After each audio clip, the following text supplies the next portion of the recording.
Hello and welcome to the Fit and Fabulous at Any Age podcast. My name is Brooklyn. I'm here with my co-hosts today, Amanda and Camille. Let's go ahead and dive in. Today we're going to be talking about emotional eating and the impacts that it has on women and their ability to lose fat. So let's go ahead and dive in. Um, let's see here. All right. So I'm going to go ahead and start off with, Mom, Amanda. I know both of you guys have both struggled with emotional eating. I know, Mom, you struggled for a while. We might still struggle. And for, like I always say, like, once you're an emotional eater, you'll always be an emotional eater. It's like once you're an alcoholic, you'll always be an alcoholic because you probably have always used food as a crutch or you've used alcohol as a crutch. So it's something you always have to stay pretty on top of and work on. So let's go ahead and start with, I guess, like some of our struggles with emotional eating, just to let women know that it's normal. I shouldn't say, I don't like to use the word normal, but I like to use the word it's common. You're not alone. There's not something wrong with you. A lot of women do struggle with emotional eating because it it can be like I always say it's an unhealthy outlet because you probably haven't learned other skills and abilities to deal with and cope with your stress. So Mom, let's start with you. What is maybe a time that you had an emotional eating experience and, you know, how did that feel for you mentally, physically? What did it lead you to as you struggled with it? And then how did you come back from it? I think one of the hardest times I went through was my anxiety. I went from I was in deep anxiety. My body hit survival mode, and I was doing everything to take care of my family, and I was eating a ton of food. But the flip side of that is my body's way to deal with the food I was eating is it revved up. And so I was losing a ton of weight as I was eating a lot of food. And then this is the really hard thing. This is really, really hard because I was having panic attacks. Like I was having so many panic attacks. I just couldn't calm my nervous system down. And I would lose about 4 to 5 pounds over a weekend having a couple panic attacks. And it was really scary.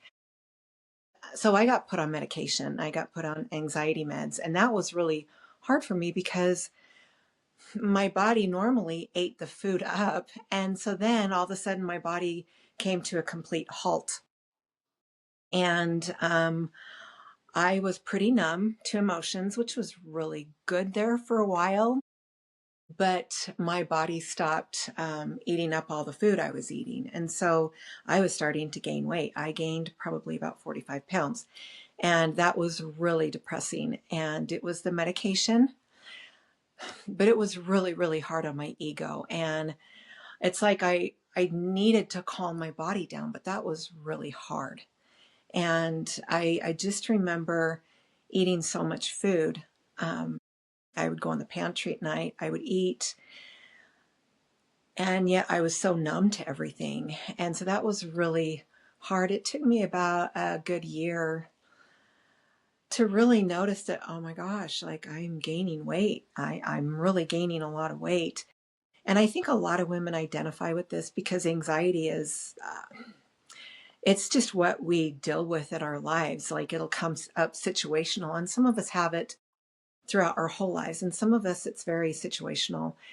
But we have to deal with it, and sometimes we get put on medication, and that's hard when your body doesn't react normal, and it's hard mentally to go through that and see yourself gaining weight, and then it's almost like you have to see yourself, and then you're like, okay, what's happening? Like I don't even know who I am anymore. And then that is when you really have to take the reins and be like, okay, let's reel it in. Let's figure out what's going on, and figure out what I need to be doing next, because the medication just, it was, it was numbing me out even. And I needed it for quite a while. I really did, for about a good year and a half. And, but Oh, that was hard to come out of that. It was like a big hole I had to come out of. And I still deal with emotional eating. I really do. Like things get emotionally triggering for me, and I'll go in my pantry and I can down. I think I've learned to tame it down. I really have, because I used to binge and it would be so much food. And now I can keep it under control, maybe 200 to 500 calories. Like over Thanksgiving one night, it was a That's an thousand. overeat though. That's not a binge. That's an No, no, that overeat. was no, that was a little overeat. A binge Yeah. used to be like I would eat so much food when I had anxiety. It was just to calm my nerves down. And Yeah. it was just my nerves needed to be calmed down. And it's a real coping mechanism. Like it is not only is it emotional, but physically it calms you down. And that's one of the things I love about going to the gym now is even though I've always worked out, I had to learn to, like you said, um, I had to learn some other things to calm my stress levels down. And so that has been something that's like one of the hardest things I ever went through in my life is coming out of that medication and learning how to come off my anxiety and find natural ways that my body could feel that anxiety and like natural supplements that I needed to be on for a couple Mhm. years, other than just prescription medication. And so that was really, really hard, really hard. So, yeah, I think I've learned through the years, but that was one of the hardest things I went through in coming out of it. So, Yeah, I don't that is know. hard. I think that's when most women's anxiety or when their emotional eating comes up is, you know, I always say it comes from a place of not knowing how to cope with it. And so, people do, people do three things. They turn to food, they turn to drugs, or they turn to alcohol. Yeah, So, for a lot of us, a lot of women, they turn to food. Some women turn to alcohol. I don't personally work with any clients who take drugs to deal with it, but like I definitely see a lot of women turning to alcohol or food when they're dealing with a lot of stress. So, like, for those watching or listening, like, you're not alone. Like, this is common. But we're going to also talk about, like, we're talking about right now times we struggle to show you guys, like, hey, we are not perfect. We also have been through this. And then we're going to talk about ways that you can overcome this and, not make it a problem anymore for yourself. Because I feel like a lot of women think like, oh, this is just who I am. This is how I'm going to be the rest of my life. But that doesn't need to be the case. Like, you don't need to, food doesn't always need to be your crutch. There are other coping skills and things you can do. So we'll talk about that in a minute. But Amanda, what about you? Was there a time in your life? Well, I know because I coached you, and I also know mom's time when she struggled the most. But, is there a time when you were like, emotional eating was just kind of what you did? Yes, for sure. Can you guys hear me okay? Hmm. yeah, Okay, Yeah. good. I talked about this before openly on the podcast. I feel like it's very important to let other women know that you're not alone if you're going through trauma, grief, or just, some emotional, turmoil. Everyone does at some point in your life, some more than others, but everybody has their story. I always grew up like realizing food was comforting, but it was never really an issue Mm. until my husband in 2016 passed. And Camille, I so relate to your story. I know it's different, but every story is unique. But I commend you for talking about it. It really helps women, realize that it's kind of taboo. Like no one wants to say, "Oh, I'm on anxiety medication," but so many people are. So I feel like it should be talked about like more openly. It's okay. Um, I too had to go on Zoloft was my medication because I was so low. I wasn't eating. I didn't want to do anything. And then once I started the medication, I started to feel a little better and everything with therapy.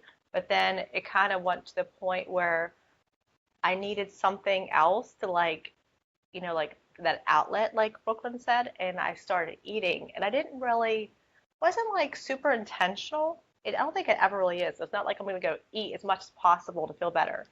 But it was just like I was just mindlessly eating and not really, thinking about it because it felt so good just to shove my feelings down. And it was the way I coped.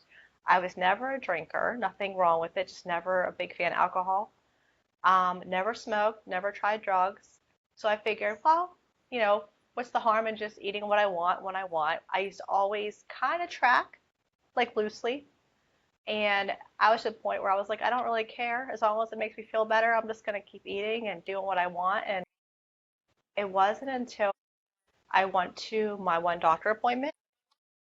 I had super low blood pressure for years. And she goes, your blood pressure is like high. I'm like, what? It's not normal. It's high. She's like, it's high. You're pre-diabetic.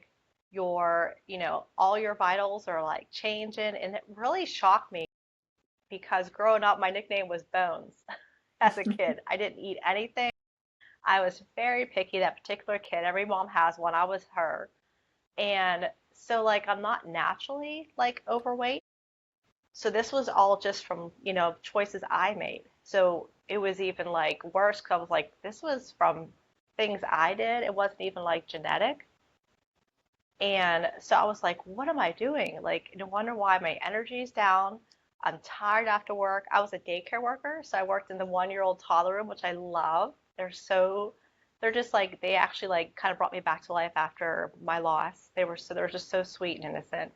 But, anyone that has kids knows when you have a room full of them all day, you go home and you're like, I'm dead. So between that, eating terribly, not honoring my body, I was exhausted. And that's when I was like, something needs to change. I need help. That's when I found Coach Brooklyn and Fierce Queen. I'm like, something's not like I know the calories I'm supposed to eat, but it's not that easy. And I feel like this is where a lot of coaches, even good ones that have great intentions, are missing the main point. It's not just calories in, calories out. Yes, that's the science, but if it was that easy, we would all do it. It's because they're missing the emotional component, which I feel is like 90% of it sometimes. We need help with that. So this is where having the accountability and having somebody in your corner when you're having that really low moment, be like, you know what? I know it's hard. I see you. I was you. Let's get through this together. People need that more than, here's your calories and here's your macros. So I really feel like we really missed the mark with other programs with that. And I think it's why Fierce Queen stands out because we work on overall health, emotional, mental, hormonal, metabolic, all of that. Because that's where the problem is. It's emotional eating that we need help with. Most people know what to eat. They just need help. Yeah, I love that. Thank you for sharing that, Amanda. I Of know you've been through course. some Yeah. really, really hard things, and same with you, Mom. Like, I think a lot of women can relate too, because, we don't just start emotionally eating just because. Like, obviously, there's something that triggers it, and it becomes very habitual too, because, once you do it, I know for me, like, historically, when I've emotionally overate, it's well, because I lacked any coping skills. I had literally zero coping skills to deal with my stress. So, food was it was just like easy. And there is actual like chemicals that get released when you do overeat, when you eat a lot of like processed foods. So it does actually feel good. There's actually been studies that show when you eat high amounts of processed foods, it actually releases the same amount of like addictive chemicals as like literally doing meth.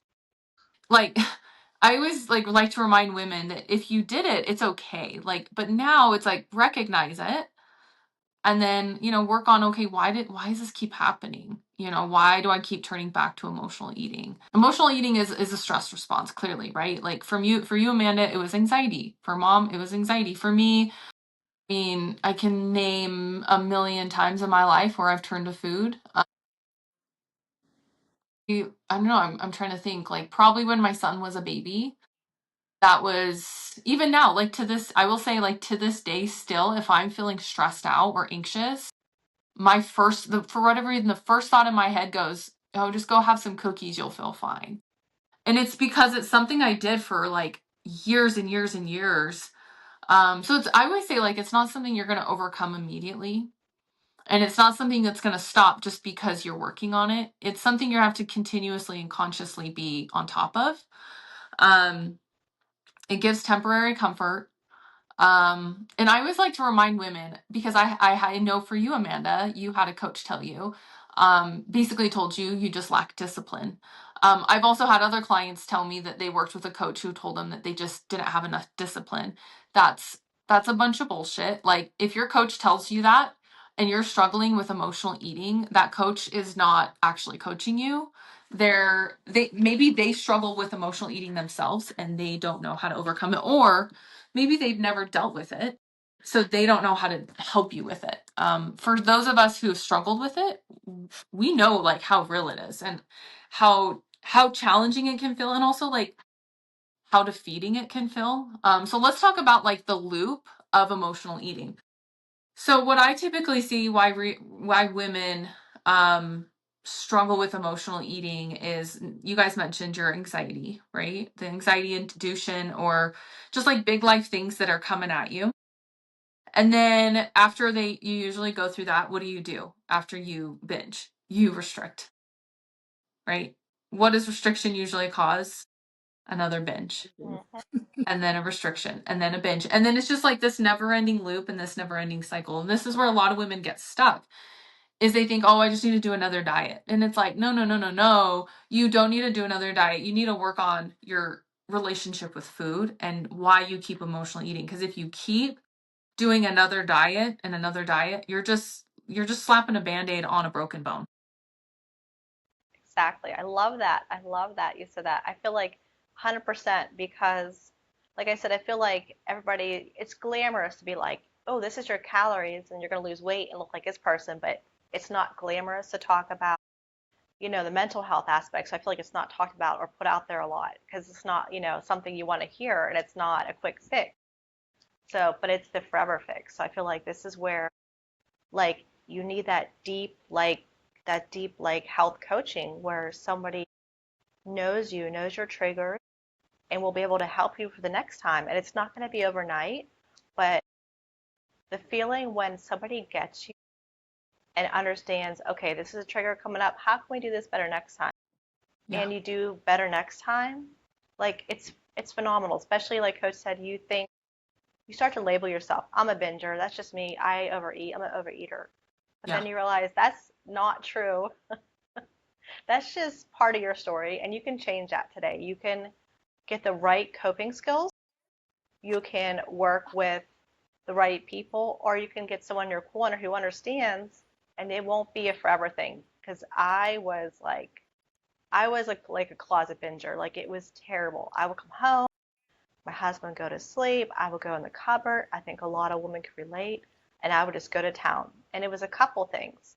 Besides my anxiety, because this was years later when I was better with and I healed my grief, but also because I was doing all these fad diets that were lacking Mm. the right, tools. I wasn't eating enough protein, and I was wondering why I was so hungry. So I feel like it's a combination of you need a coach with the right, who understands like nutrition. Certain diets can actually trigger restricting and binging cycles, not just emotional eating. Yeah.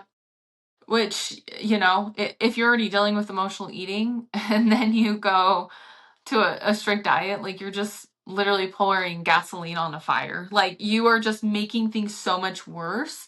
But this is where I feel like the diet culture and the diet industry like tells women like, oh, you overeat, oh, you just need another diet. And it's like, no, you need to work on like the actual root cause. Like if you work on the actual root cause, I always tell my clients, look, we need to lay a they're like, how long is it going to take till I get to my goal? And I'm like, well, we got to lay a foundation first. We need a foundation first before you build a house. If you don't have a foundation, you can't build a house. It'll crumble. It'll literally crumble. So we need to build the foundation. And for most women, a foundation is having a good relationship with food. And that means getting away from this like all or nothing mindset around food, having neutrality around certain foods, right? We talked about this last week. And then working on your emotional coping skills, because I find with my coaching I have women in one category or the other. They're either dealing with their emotions through food or through alcohol, And I so you think got to work on that. I think another really good tool is um, when I was trying to climb out of this hole, is I started writing down a lot of things. And I think if you can get it out of your mind and on paper, that helps you be able to unlock some of those things that are really triggering for you, and to where you can start having a little bit more control in other areas of your life. I do think writing is a great tool. Journaling is a great tool. And talking to yourself really good. But those things are really hard because they're deep. These are deep emotional issues. And when you have struggled with coping through eating food, I've probably done it my whole life. I've had babies and I've had to come out of having babies. And, like, I don't think I got a lot of postpartum like Brooklyn. I never had anything like you. Like, my hat's off to you for even going through that and learning how to overcome it. But, coming out from having a baby is really hard, and learning how to eat healthy again because your body's just starving. And so I think writing things down is really helpful. And then you can focus on the things like you're eating and talking to yourself really good and kind, and writing those things down is really important. So, and I agree with you, Amanda and Brooklyn. Like, it's so important to start eating balanced, because when you're binging, you're eating a lot of junk food. Like, for me, when I binge, I eat the sweetest, most calorie dense food, yummy food. And so it's like if I could get some protein in there, or some meat, just something healthy, um, it would help that your body's not so starving. And so you can kind of control some of that emotional eating through eating the right balanced food. And yeah, I do think writing things down is really important. If you can unload at night, write things down. In the morning, quick, write things down. Look at yourself in the mirror in the morning. Tell yourself how powerful you are and how you can do this. And I think those are really good coping skills that, if you continue them, they're extremely helpful when you feel so out of control. That will help out a little bit. So, yeah, there's Yeah, so many things that we I just think have to that's learn good. what works for us. Yeah. Yeah. Journaling's a really good one. I know that's something a lot of women use. Journaling's really good. I get really overwhelmed writing a lot just because I spend a lot of my days on a computer. One thing that I tell my clients to do if they like can't put like pen to paper, or they struggle to like type at the end of a long day, there's an app I use. I kind of use it as like a journal. It's called Otter, Otter, and it's a talk to text. So you talk and then it kind of puts out like a journal prompt for you. I did that about 3 years ago when I was dealing with like a lot of stress and like anxiety again. I did that and that helped me work through some of my emotions. So that I feel like is also another, you know, coping skill. Like, you either write or like talk. I think, like, it's similar to therapy. Therapy is really good too. Like, go to therapy, like, do what you got to do to go get help. But like, there's nothing wrong with also asking someone for help. Um, and like what mom said, like, also like positive affirmations, that's a big one too. Like, if you're dealing with a lot of anxiety, you probably have a lot of intrusive thoughts that are telling you like you're worthless, like you're not doing a good job anymore. And so, like, reaffirming to yourself, like, you know even if you don't believe it, like, just like, I'm awesome, I can do good things, I can do hard things, like those kind of things. um so yeah, let's talk about like what are some of the shifts that you guys made to help pull you out of the emotional eating loop. I think, like, we also just talked about, like, number one, stop doing aggressive dieting. Like, if you want to continue to have binge eating issues the rest of your life, like, a surefire way to keep that going is restrictive dieting.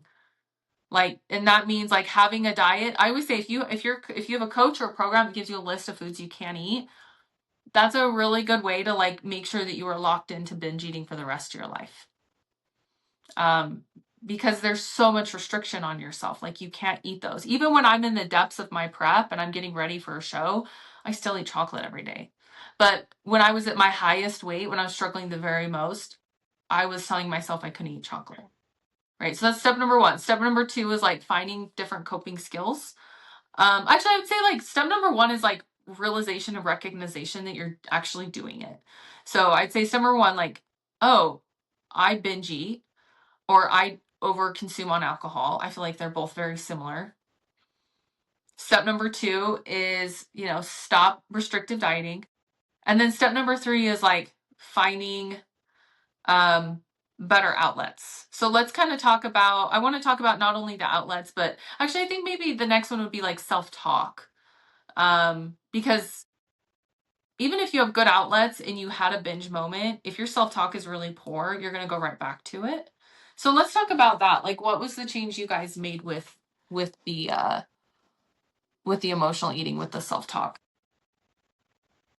Um, I'll start if that's okay.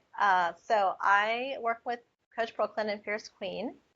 I noticed that I was being very negative. So if I did have a binging moment, I would beat myself up and say like nasty things to myself in my head that I would never say to like anyone I love ever. And it was just like a normal thing to me. Like I was just like, what's wrong with you? Now you're gonna be even more gross, you're gonna be fatter, and things that like you shouldn't say to yourself. And you start to believe it. Like I just can't do this anyway. I might as well just give up.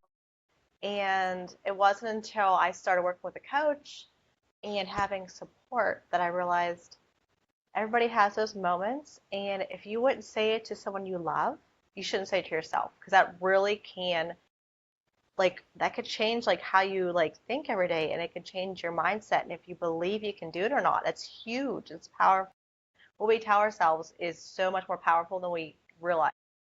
So I started whenever I did have a moment, Coach Brooklyn would be like, so okay, so what can we learn from this? Let's make this a learning experience and let's this could be like a stepping stone to how we can do better next time versus why I failed. So I was like, I never thought of it that way. It was really cool because it didn't happen overnight, but it kept happening, getting easier and easier and easier. And even though the urge was still there, the intensity was like slowly like, going away and it was like dying off because I was eating like enough food. I was eating more protein.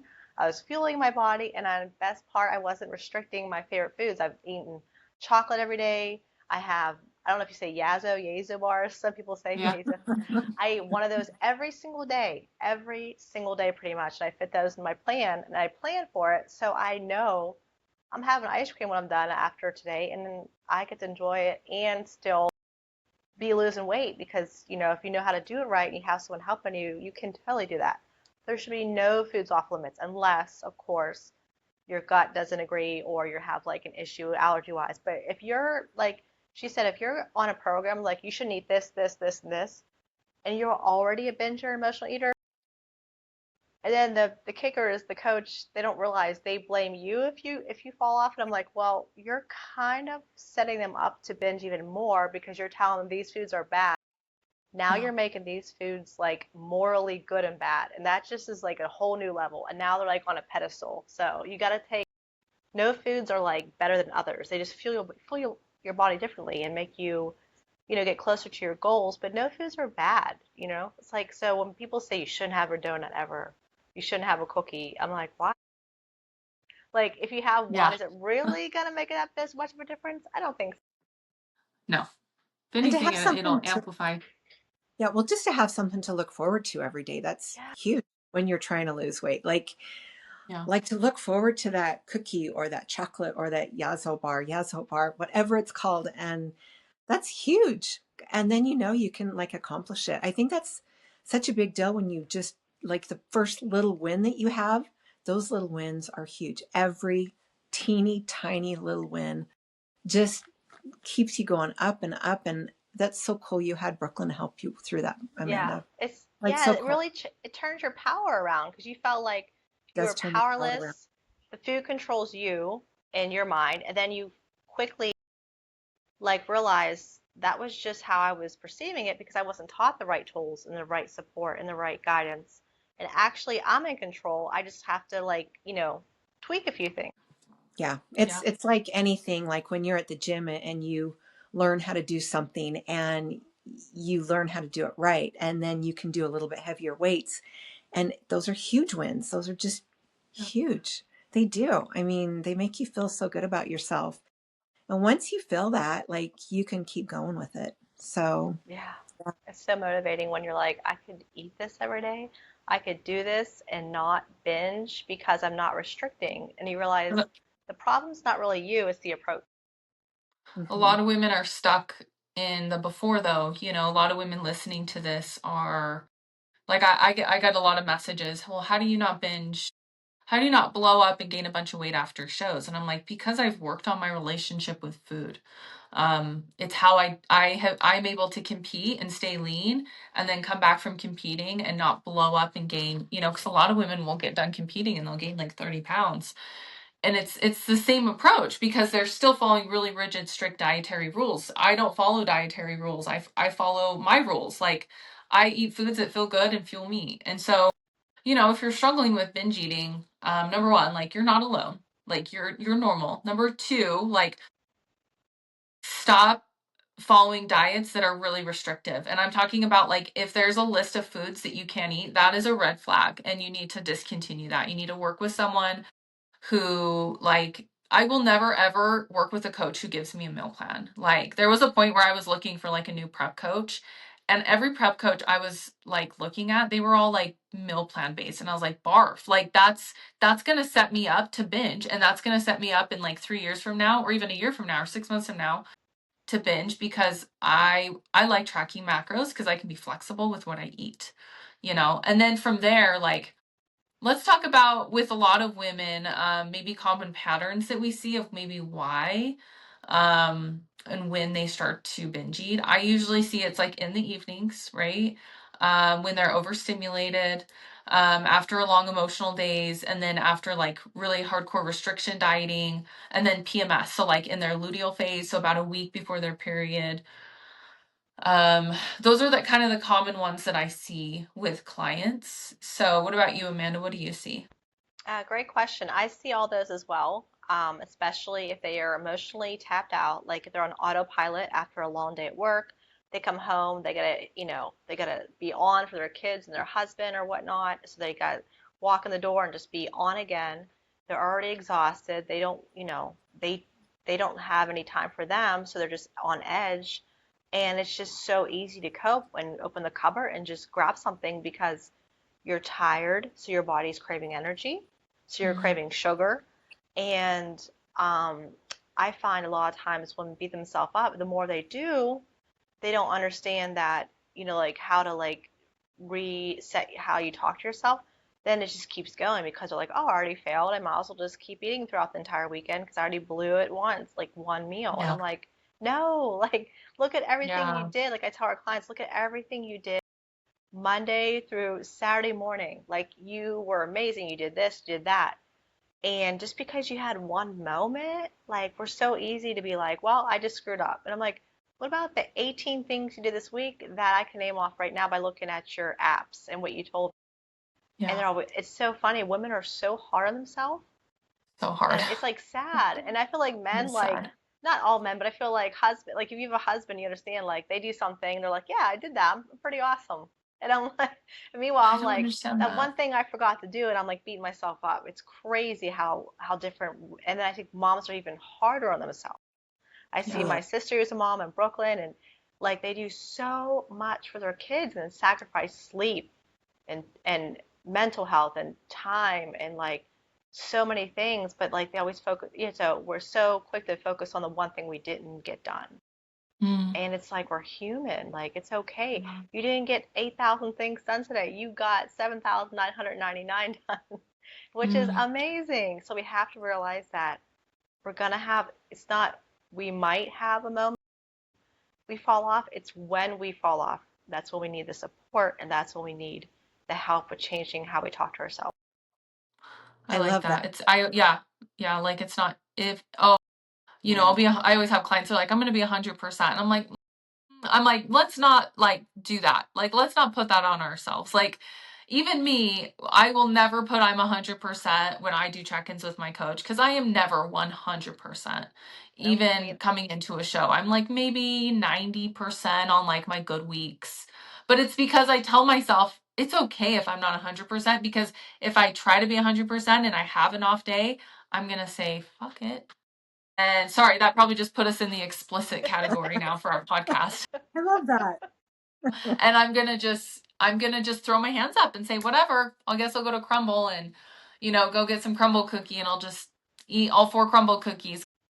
That's what used to get me is this swing of 100% or nothing at all. Yeah, I think like self-talk is huge and like reminding yourself. I would say like the first thing is like remind yourself like I'm human.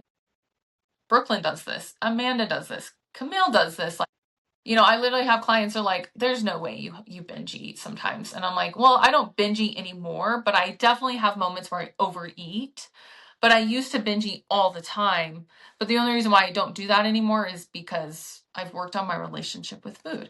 So let's talk about 3 ways to deal kind of with your stress eating. This is going to sound really bizarre. Go ahead and just eat it. So like if your brain is telling you you want something and you keep saying, I can't have it, I shouldn't do it, it's bad. Guess what? Your brain is going to want it even more. I see this with my 7-year-old. He's kind of got an FU attitude. It's been really fun. I tell him not to do something and then he'll be like, oh, you don't want me to do this, mom? I'll be like, Brecken, don't ride your bike in the street. And then he'll be like, oh, you don't want me to ride my bike in the street, mom? And he'll be in the street. And I'm like, oh my gosh. And I think it's just the way that like our brains are wired as people. When we are told not to do something, we are kind of like, well, I'm going to do it anyways. Like, don't tell me what to do, right? We all have this like rebellious inner child that is like, well, I'm going to do it anyways. Or F you, I don't care. So that's kind of what happens when you tell yourself that you can't have something or you can't eat something, or it's been put off limits for you because of a terrible coach that you're working with. Again, red flag. Immediately you're going to be like, whatever, I'm going to just eat this anyways. So maybe instead of saying I can't have it, just say I'm going to eat this. And then I always tell my clients, take full ownership of it. I'm going to eat this and it's going to taste great. And you know what? If my weight goes up a little bit tomorrow, whatever, so be it. But if I choose to eat this right now, it's because I'm choosing to eat it. I'm not going to eat it out of a place of guilt. And honestly, like for me, that's been a huge thing for me. Like just not telling myself I can't have it, but just being like, I'm going to eat it. Have you guys noticed that with yourselves when you just give yourself permission to eat foods that you're like, oh, this doesn't really align with my goals, but I'm going to eat it anyways? What have you noticed when you started to just give yourself permission to eat it regardless, instead of sitting there shaming and guilting yourself for doing it? It calms everything down in your mind. It just calms Yeah, it right down. 1,000% right. Yes, exactly. I couldn't have said it better. That is amazing.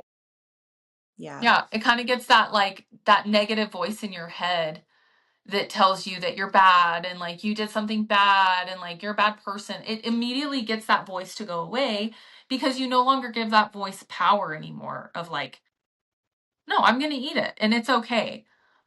Regardless of what it is. And honestly, when you do that, what you'll find is you actually won't eat as much of it because you take away the guilt and the shame. So like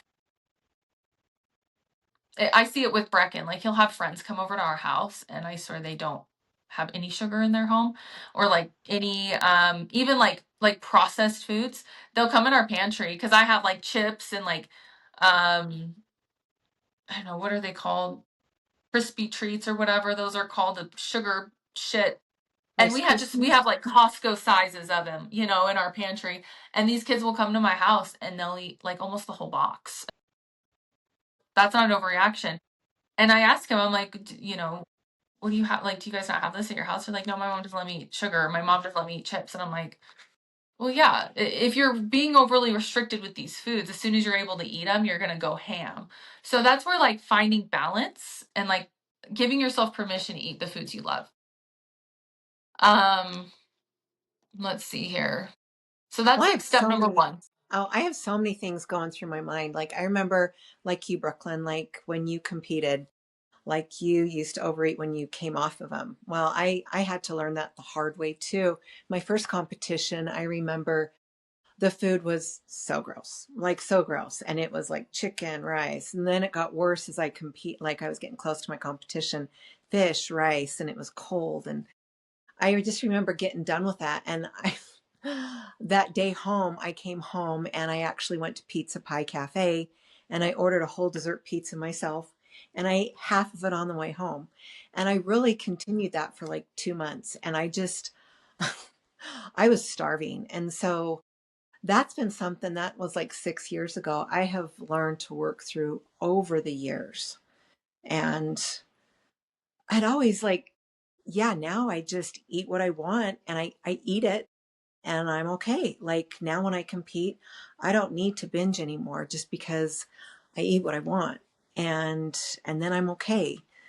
But I also eat what I want going into a competition. Like you guys are talking about, you eat the foods that you love. That's really important. It does calm those voices down inside your head. It really does. And then, like, I'm totally going off track, but I think it's important as women, like, was it you, Amanda, was talking about the women that they take their kids around and do so much with them. We take them to McDonald's and all these places, and there are really good foods we can eat from those places. And so I think that's important to know that you can go any place and pick out good foods that you want and that you actually like. Like that's a really important thing that I do now. And I don't eat it a lot, but it's important to know that. And I know you both, like when you coach, you tell your clients like these are good foods from like McDonald's or Wendy's. These are good healthy foods that you can eat and incorporate them and you'll be okay. So I think there's so many things that you can do that once you take that power back, like you talk about, like you start seeing, oh my gosh, like I do have choices. I can do whatever I want.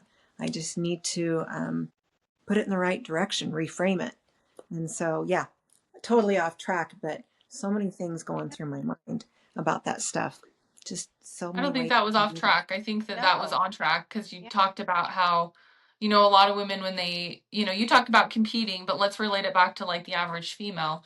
The average female Running is up just the, like, getting to their goals, like losing some body fat, recompositioning their body, losing, gaining muscle or competing, whatever it may be. But for a lot of women, it's just like feeling confident in their skin again. And for them, it's like, oh, I need to be really rigid and really strict in order to get to where I want to be. But like that's the problem. That's probably why I always tell my clients like, well, that's why you haven't reached your goal because every time you try to work towards it, you follow a very rigid dietary plan. Um, I've literally fired clients because they want me to give them really rigid rules, and I will not, and I will let them go because of it because I'm like, I am not going to cause you problems down the road because you want to be rigid and strict. So like you mentioned, mom, like you've got to have flexibility, you've got to have freedom, you've got to give yourself permission to eat the foods you love. And that's part of emotional eating. A lot of reason why women struggle emotionally with food is because they follow really rigid dietary rules. So that's step number one is like give yourself permission and stop following rigid dietary rules. And if you have a coach who has given you really strict rules, I would say fire that coach and walk away because that coach does not have your best interest at heart. They obviously are not a good coach for you. If they have, my coach never has told me to not eat certain foods. I've just asked him like, are there any foods that you'd recommend during peak week that I don't eat? And he always says, well, just make sure you make your own food. I'm like, well, that makes sense because, if someone else is making my food, there could be added calories in there. But that's only for like the week of coming into my show. But outside of that, like, there should never be rigid dietary rules. So let's talk about strategy number two. This is something we work on with our clients, creating a nourishment menu. So this nourishment menu, we already kind of talked about. Mom, you do journaling. That's one thing that helps you kind of disrupt the trigger or the behavioral cycle of the emotional eating. Um, I know for me, I take baths. Like if I'm like really emotionally like triggered, I will like go retreat. I need to be by myself because I spend a lot of my days pouring out to my clients and then I pour out to my kid because I'm a mom. And so like there's days where I just feel really emotionally drained. Working out is a really good outlet for me. It kind of helps me get the, stress out of my body. Um, I don't know what is on your guys' nourishment menu that helps you disrupt your cycle. For me too, I will like if I find myself like overstimulated and I'm in the pantry, I actually will do this. This sounds weird. And Jordan's always like, who are you talking to? And I'm like, just talking to myself. I'll be in the pantry and I'll be like, hold on, Brooklyn, what are you doing? I love And that. then I will literally ask myself, am I hungry? Am I stressed? Am I tired? And if I'm hungry, I will eat a real meal. I will like go into my fridge. I will cook up whatever I have in there. I always have like a good protein source, like pork or beef, and then like some kind of potato, and I'll eat a meal. If I'm stressed, I will say, okay, I'm feeling really stressed out right now. I'm gonna go like take a bath. Or I'm feeling really stressed out right now. I need a timeout. Like I will go take a timeout by myself, like 5 minutes by myself. Or if I'm tired, I will literally just go lay down in my bed in my room, even if it's in the middle of the freaking day or 5 at night, and I will just close my eyes for 10 minutes. So, like, part of a nourishment menu is also like recognizing how you're feeling and why you're wanting to overeat. And this is where a lot of women get stuck because they're just like, I don't know why I'm like checking out when I eat. And I'm like, well, you need to start asking yourself why you're doing it and like being aware. Why is this happening? Because if you can recognize it, you will be able to stay on top of it next time it happens too. And it's like any skill, the more you work on it, the more you develop it, the better you get at it. The old me would have totally checked out in the pantry. The me now is, do I still have, I should say, food noise during certain, especially in my luteal phase of my cycle, really bad food noise. Like I want to eat everything. Or if I'm really anxious and had a really stressful day of like coaching calls, or it's usually a combination of all the above. It's usually I had a bad day at coaching calls. Brecken had a bad day at school, so he's punching me like literally. I don't know if you have kids, moms can relate to this. If your kids have bad days, guess who gets it? The parent, the mom. It's usually the mom because it's you're their safe place, and so they just I picked Brecken up the other day. I had just had a wicked day of like coaching calls. It's just really a lot, and I picked him up. And as soon as I pick him up, he just, Mom, why don't you let me walk home? Blah, blah, blah. You're the worst mom ever. You won't let me walk home from school. Blah, blah, blah, blah. Like, just like tore me a new one. And I'm just like, this is about you. This isn't about me. You had a bad day at school. It's okay. And that can be really hard after a long day. Not only are you dealing with like the stress of like all your work, but then you have stress of your kids too. And, and of course, like an average normal woman would want to turn to food or alcohol to help them deal with the anxiety that's in their body. But maybe instead of letting that just like sit in you, like, what I do when Brecken comes home and he's had a bad day and I just, I kind of, I give him like 10 minutes and I will like give him some food so he can kind of get his blood sugar regulated. And then I actually will take 10 minutes because I go straight from working to picking him up to being mom. Like I don't have like any lapse. And then I will give myself 10 minutes. I will go like sit in my room without my phone and I will like read a book.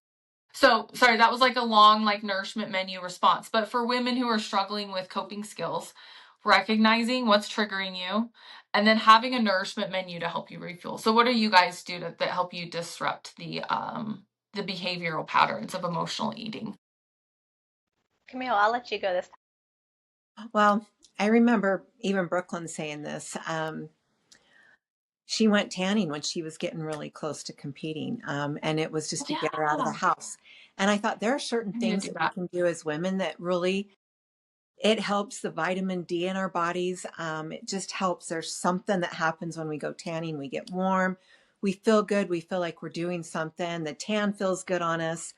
I know I'm not very happy when I'm pasty white. So, but they're like tanning. Another fun thing that like I do, and this is probably getting another coping mechanism going, but I do go shopping. Like I love to have a cute little workout outfit, and that always like that's another coping skill, but that always makes you feel good is putting on something fun and bright and pretty that makes you feel good. I mean, I I'm older, but I think I've always done that.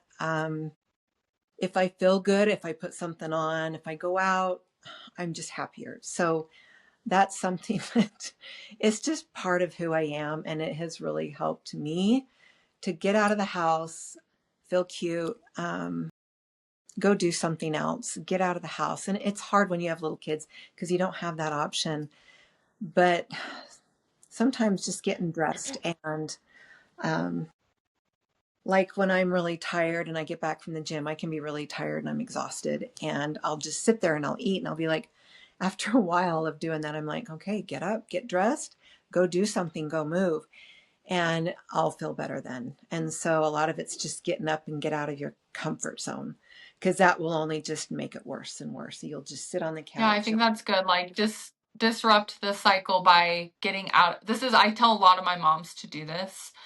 Like, get out of the house, especially in the winter months where it's like cold and you Especially can't go now. outside.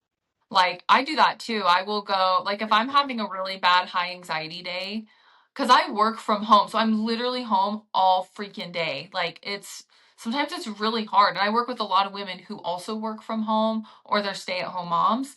And being at home all day, oh my gosh, like, Amanda, you can relate to it. It just kind of gets like suffocating sometimes. Like, A little bit, yep. just, some days I'm fine. Some days I'm like, I want to be home all day. I'm fine. And then I have some days where I'm like, I can feel my anxiety just festering.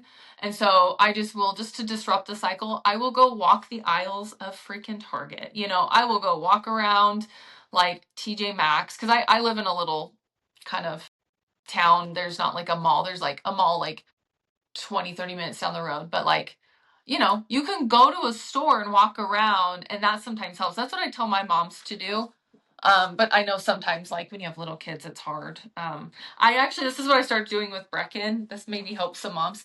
I actually bought him some Heelys because we live in a really cold climate. We live in Utah, and I bought him some Heelys. So when he goes to the stores with me, he can just Heely around the store. I'm that asshole mom that people are like, oh, why would she let her kid do that? Like that kid's so No. I don't care because he's having a great time. He's not complaining that he's at the store with me.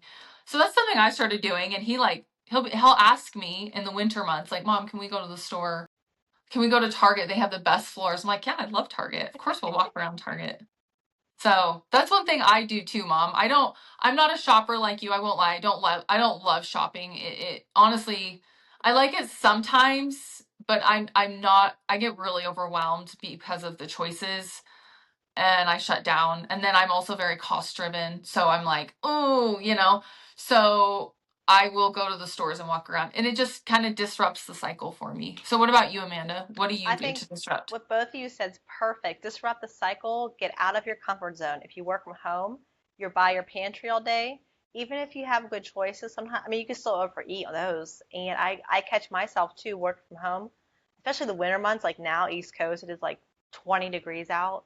So I'm Yeah. not, it's gross. So it's like my, my cupboard is like 2 feet from where I work. So there's times I'll still get that urge. Like it's weird. It's almost like autopilot. Like you still have those urges. Like Brooklyn said, it doesn't go away.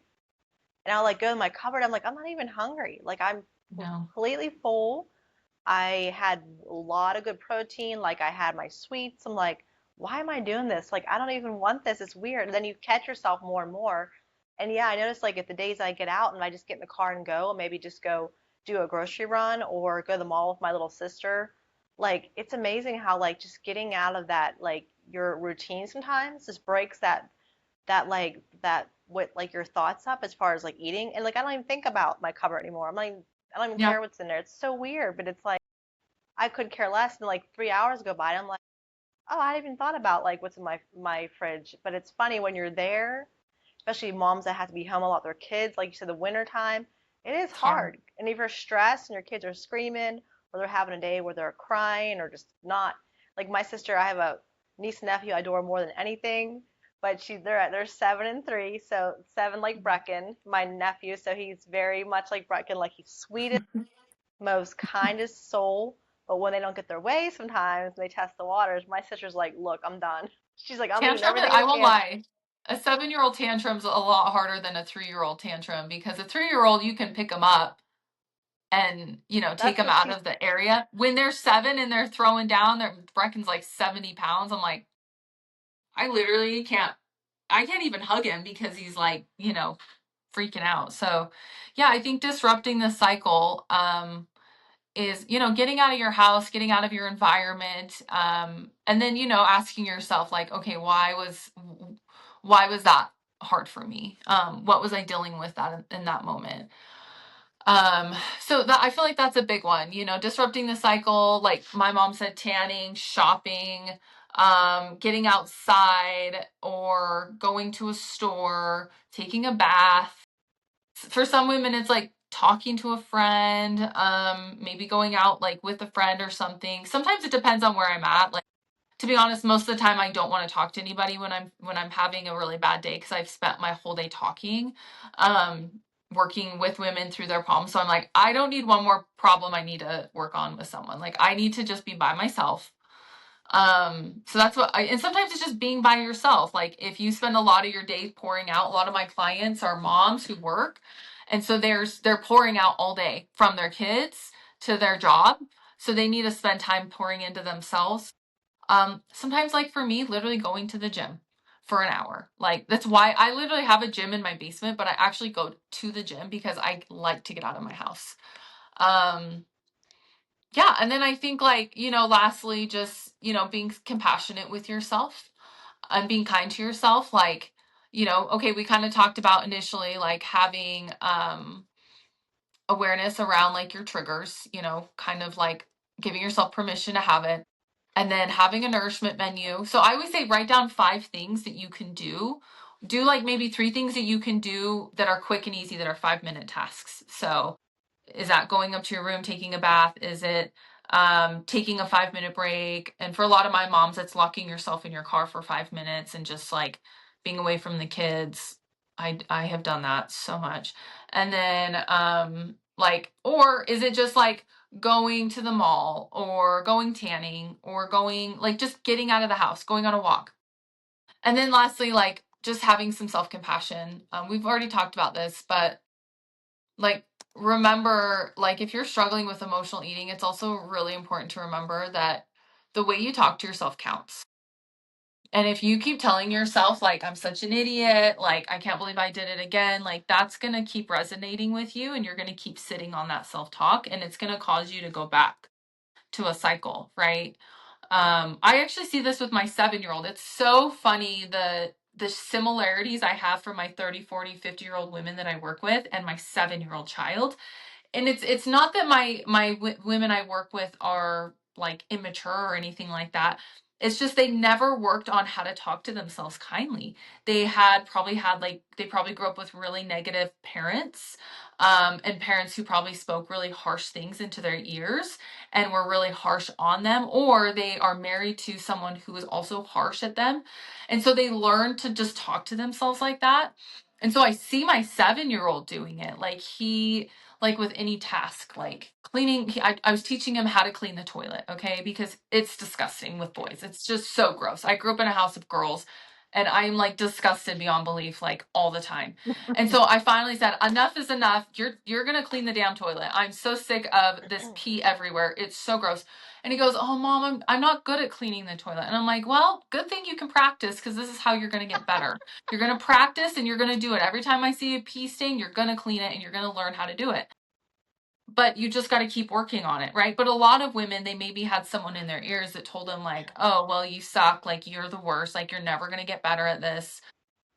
And so like for a lot of women that continues, like that cycle, that self-talk continues. And so for a lot of women, they actually have to, I always tell my clients, I'm like, it's not your fault. You just have to relearn how to talk to yourself. And it is a skill that has to be developed. And so, instead of saying things like, like, oh, I'm such an idiot. I can't believe I did it again. Replace it with like, I'm human. It's okay. It happened. Everybody does it. I always say, like, I tell my clients, tell yourself that Brooklyn does it too. Like, humanize it. Like, Coach Brooklyn does it. Coach Camille does it. Coach Amanda does it. Like, everybody struggles with this. Humanize yourself. That's one thing I do with my 7-year-old. And this is how I coach my clients. I'm noticing I'm parenting my 7-year-old a lot like I coach my clients. But it's like, if he's struggling with something, I'm like, Brecken, everybody struggles with whatever. Like reading, for example. Like, well, mom, I can't read the words as fast as this kid. And I said, Brecken, everybody struggles with reading sometimes. Even I struggle with reading. Sometimes I stutter. But guess what? You can get better at it if you just keep working at it, right? Also remember, like dopamine, this is important. This was something I wrote down. Dopamine is involved in habit formation and addiction pathway. So remember, when you talk negatively, you are actually releasing dopamine. So you ever notice when you're around negative people, they keep being more and more negative? It's actually because it's a dopamine release for them.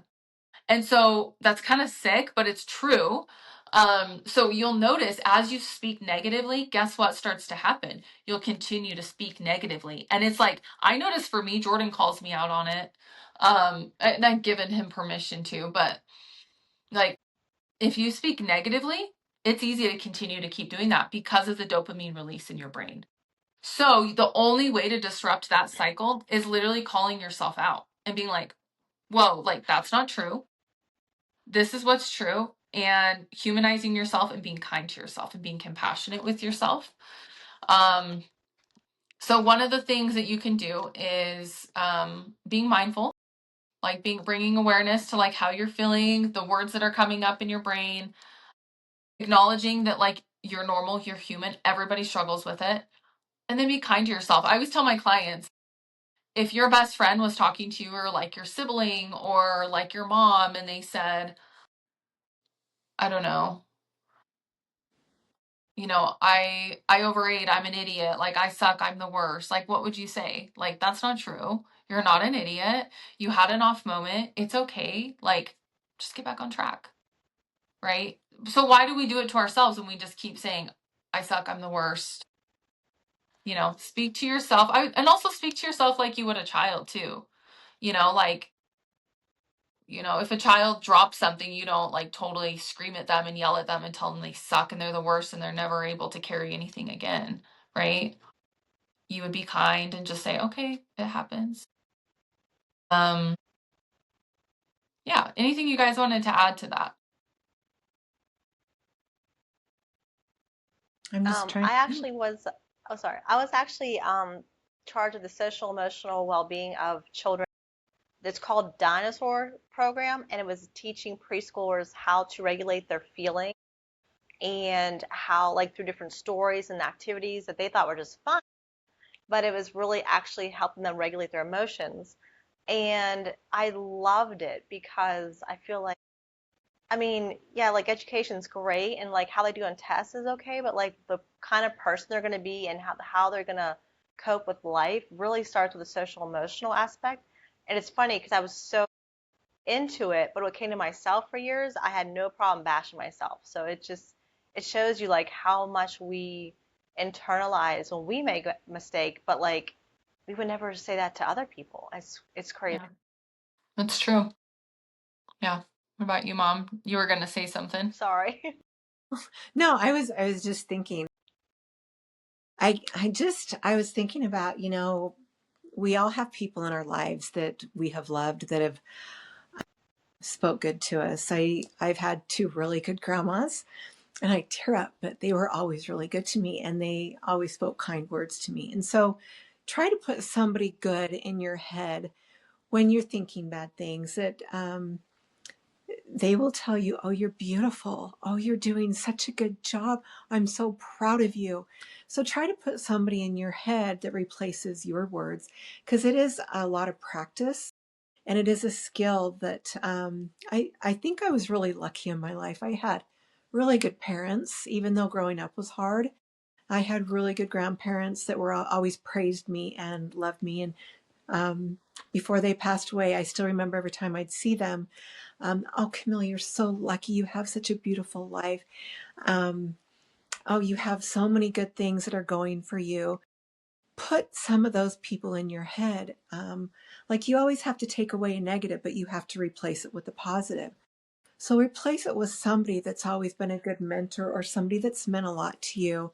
Put them in your head and like really think through it every time. Like everything you talk about, Brooklyn is and Amanda is you have to think these things through. Yeah. And when you do that, then when you're in the moment, they will come to your mind. And so that's really important because then you'll have good words come to your mind of good things that you've done in your life and good memories also.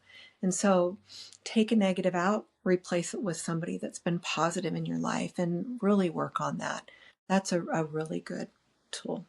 So I really like that. I like That's that. powerful. I never thought of that. I really do like that a lot. Yeah. Yeah, I like that. I think that's really powerful too. Um, yeah, I do it with Brecken. Like every time he says something hurtful about himself and he verbalizes it, which he's in first grade. Kids are jerks. Kids are so mean. Oh, I can't. I could go off. I have him replace every mean thing he says with 5 nice things about himself. And I know right now it's kind of like he's like, "Oh, mom, that's stupid. I don't want to do that. Like that's so dumb." But I know one day, I'm hoping one day he will be having a really hard day and he'll hear my voice and he'll be like, "Okay, 5 nice things. Okay, this is what mom said about me, these 5 things." And sometimes if he struggles to come up with things himself, I will tell him, like, "You're brave, like, you're so strong, like, you're a hard worker." So, like, that's honestly, what I have my clients do too. Again, my 7-year-old parenting and my coaching are like kind of very similar. For every harsh thing that comes to your mind, replace it with 5 kind, positive words about yourself. And if you can't think of anything, ask people that love you.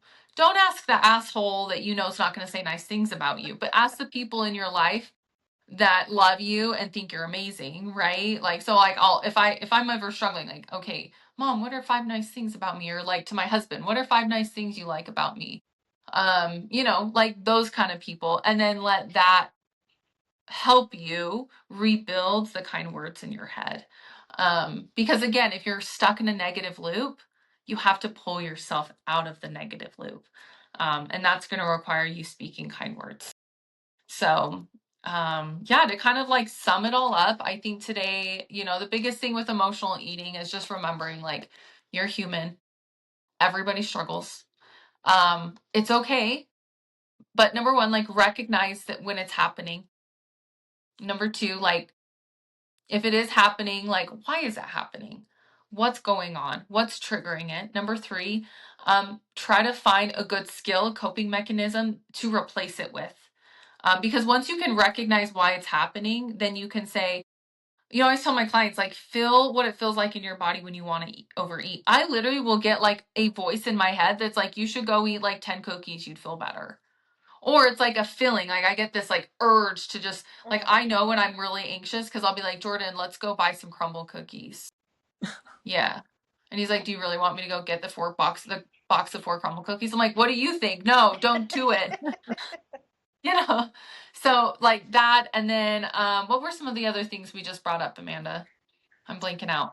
How to make sure that if you don't fuel your body correctly and you're eating like way low calories, and you'll know, like you'll feel it, and you're eating low carbs or low protein, you're gonna most likely want to binge because your brain and body are actually like screaming like we need more food. It's not a moment of weakness at that point. That's actually like you need to eat something more. So that's where having someone like a coach or support system comes into play, because they take all the guesswork out, and you're not going to be left stuck like, okay, well, I want to lose weight, but I'm starving. You should never be starving. I don't care what people say on social media. I've heard people say it's okay to go to bed hungry, and I'm like, I don't Yeah. know. I know I personally can't go to bed hungry. I'll wake up, my cortisol will be through the roof at 3 a.m., and it'll just be a never-ending cycle of being stressed and under not sleeping well. So Mm, just certain things I hear, I'm like, no, people should not be starving on their diet. It's just, yeah. yeah, your body needs nutrients, and your body will start to send signals when you are under eating. So it's not a moment of weakness. Yeah. Fueling your body properly, make sure you're not overly restrictive dieting, having a balanced approach, making sure that, if you are working with a coach or in a program, especially coming into the new year, as you start looking or people are considering coaching, like make sure you have a coach who understands that you do struggle with emotional eating. Because if you're listening to this, you probably struggle with emotional eating at some point. So make sure that if you hire someone and you're working with someone or you're paying money for any type of progress, that you are working with someone who understands how that works. Because if they don't understand, they're going to make you feel dumb and they're going to make you feel stupid. I know I had coaches do that to me for a long time, and I was like constant. I was like, oh, I guess I'm the problem, but I wasn't. I just needed to work on things that they clearly were not helping me with.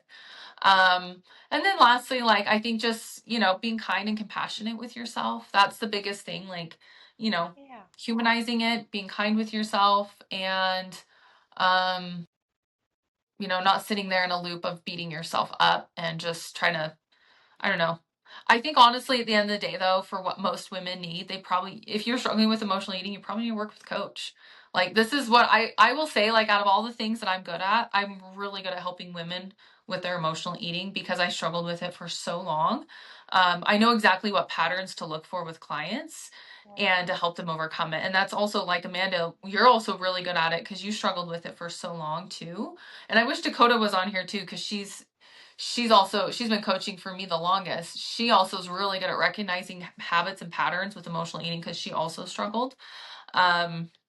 But again, like in Fierce Queen, this is what we specialize in. We literally work on the relationship with food with our clients so that they don't have this problem down the road. Like, a lot of women will lose weight and then they gain it all back because they didn't work on their relationship with food and their emotional eating was out of control the whole time. But what if you actually worked on the emotional eating through the fat loss process? And then, yeah, maybe the fat loss takes a little longer because you're working on other things through the process, but then you actually like lose the fat and you actually keep it off because you worked on what caused it in the first place. You know, Exactly, yeah. boom, So if you're Mic interested in drop. that level of coaching, yeah, message us coaching because this is literally what we do all day. Do all my clients struggle with emotional eating? On and off. I have some clients that struggle more than others. I have some clients that struggle a little bit, and I have some clients that I have to kind of pull it out of them. Like, what's going on? Like, really. So outside of that, is there anything else you guys wanted to add on top of the emotional eating as we're wrapping up this Camille, did you want to add anything? podcast? Well, I think you've already went over it, but I love getting out of your comfort zone and going and doing something for you to get your mind off it. Like, yeah, get out of your comfort zone. Uh, we, I would yeah, just, I'm sorry. I would just say you're not weak. It's not you. You just need help. You just need support.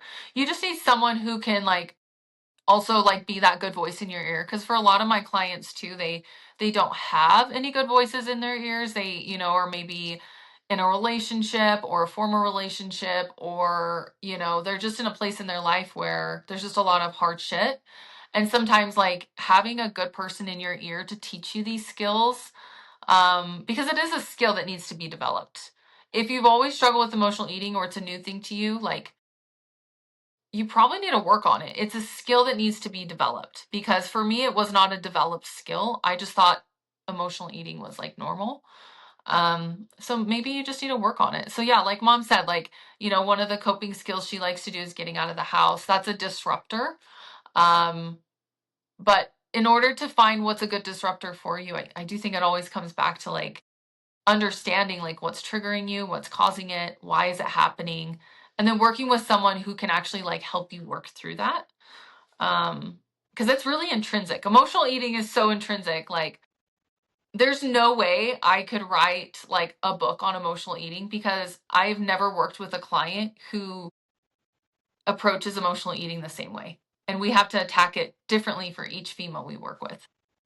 well, and I love that you do that. But there's addiction recoveries for Overeaters Anonymous. I mean, this is a real thing. Like, addictions are real, and it. Oh, I hate the Overeaters Anonymous. I've had a lot of clients do that, and they're restrictive with Really? that approach. Are they Yes. restrictive? Oh, Mm-hmm. see, Yep. I it's had a more of an client do it. She emotional told me the way. rules, and I'm like, oh, Huh? they I didn't have know they had. rules for that. Okay, no wonder why it doesn't work. Oh my See, no, gosh. I See, thought I've it was never known just a. anyone that's done that. That's crazy. Yeah, I've had 4 clients, and they've told me what they did, and I'm like, they're basically causing more restriction for you. Anyways, I don't want to get on that tangent, but you're right, mom. It is a struggle. A lot of people It struggle is with it. So there are an actual addiction. programs out there Mhm. specifically geared to help you. But that doesn't always mean that it will help you, especially if it's in a group setting. I'm sorry, it's probably not going to help you because it's individual to you. You struggled with it individually, so you need individual help and coaching. Well, So that's I where would honestly. it's. Well, that's where it's great with you girls because as a coach, you do become the support. I mean, you are the ones that they talk to. And when you develop that relationship, they're able to talk to you about things. Like, you guys, you're not just coaches, like, you're friends. You're somebody that they can like tell things to, and this is so hard. This is so hard. Why is this so hard? So that is really crucial because that's where you guys can really help out it because it's a mental thing when you overeat. It's such a mental thing. Dopamine chemicals that get released. And so if they can talk to somebody about that, you guys are their support. I mean, it's really important. And because your body does need help to recover from a lot of those things. That's why I think journaling or writing down quick things that are they're getting to you, those are very helpful because it gets it out of your mind. And so that's where coaches are really great because you're not just like I have a coach at the gym. I love him. But there are times I tell him things and he's like, that's hard, Camille. You can do this. You can totally do this. And then I have a coach online and he's like, Camille, let's just reframe it. Let's reframe how we think about it. And I'm like, holy shit. Like I can reframe the way my brain thinks about this. Like that's about the coolest thing ever. You guys are a big support. You're not just a coach, you're a support of how you can do it. And you guys have proven that you can do it yourselves. So that's like I would never ask somebody that can't conquer this themselves. Like you guys have done this and you keep doing it. You keep conquering it. And so you guys are proof that it works. And practice. I love the way you guys talk about, it's just practicing, it's learning. Let's learning how to do it. And it takes time. So yeah, just yeah. There you go. I love that. You're so I love sweet. it. Yeah, thank you. That's perfect. Yeah, I think we'll just end it at that. I think that that's, everything we needed to say. If you are struggling with emotional eating, again, send us a message, comment below coaching or message me coaching. We all are like PN1 certified. So each one of us is actually like qualified to help you with this emotional eating. It's something I make sure all my coaches know how to do because I know all women struggle with it. Whether you struggle with it now or if you struggle with it in the past or it might come up in the future, it's always something to be worked on. And this is something we work on heavily in Fierce Queen Fitness. Again, thanks for hopping on with us on the podcast today, Camille, Amanda, and myself. Hopefully next week we have Dakota on with us. Thanks again, guys. And again, please leave us a comment below if you are, interested in coaching. But honestly, guys, go give us a review, rating. It really helps. Share us on social media so other women can access this. Again, this is a pretty cool podcast because we're women of different decades, different ages, but we're all women coming together talking about common struggles that we all go through. So please share this with your friends, your family. The more you share it, the better it can reach other women who are maybe struggling too. And then of course, leave us a review or send me a message on social media of what you loved about it or comment below. Thanks guys. And we will see you next week. Bye.